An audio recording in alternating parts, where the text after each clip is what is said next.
எட்டு திக்கும் உரைக்கச் சொல்லும் உங்கள் எழுத்தாணி செய்திகள்.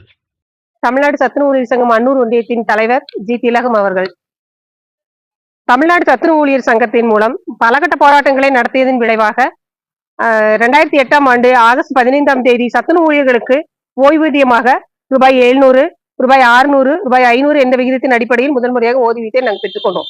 சத்துணவு ஊழியருக்கு காலமுறை ஊதியம், ஓய்வூதியம், ஒட்டுமொத்த தொகை உள்ளிட்ட வாழ்வாதார கோரிக்கைகளை போராட்டத்தின் மூலமாக வெற்றி பெற வேண்டும் என்ற நோக்கத்தோடு மாநில செயற்குழு முடிவின்படி அதன் அடிப்படையில் தமிழகம் முழுவதும் 2010ஆம் ஆண்டு ஆகஸ்ட் 30 அன்று கோட்டை முற்றுகை போராட்டத்தை சத்துணவு ஊழியர்கள் மிகவும் எழுச்சியுடன் நடத்திய பொழுது சத்துணவு ஊழியர்களை தமிழக அரசு மாநில நிர்வாகிகள் முதல் மாவட்ட நிர்வாகிகள் வரை 26 பேரை நிரந்தர பணி நீக்கம் செய்தது.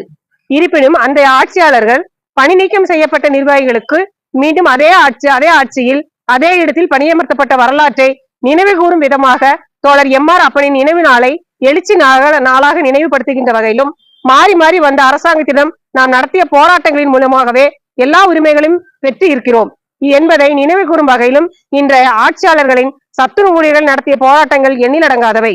இருந்தாலும் தமிழக அரசு சத்துணவு ஊழியர்களின் வாழ்வாதார கோரிக்கைகளை தேர்தல் கால வாக்குறுதிகளாக அறிவித்தாலும் 3 ஆண்டு முடிவடைந்தது நிலையில் சத்துணவு ஊழியர்களின் வாழ்வாதார கொள்கை இன்று வரை நிறைவேற்றப்படாத நிலையிலே உள்ளது.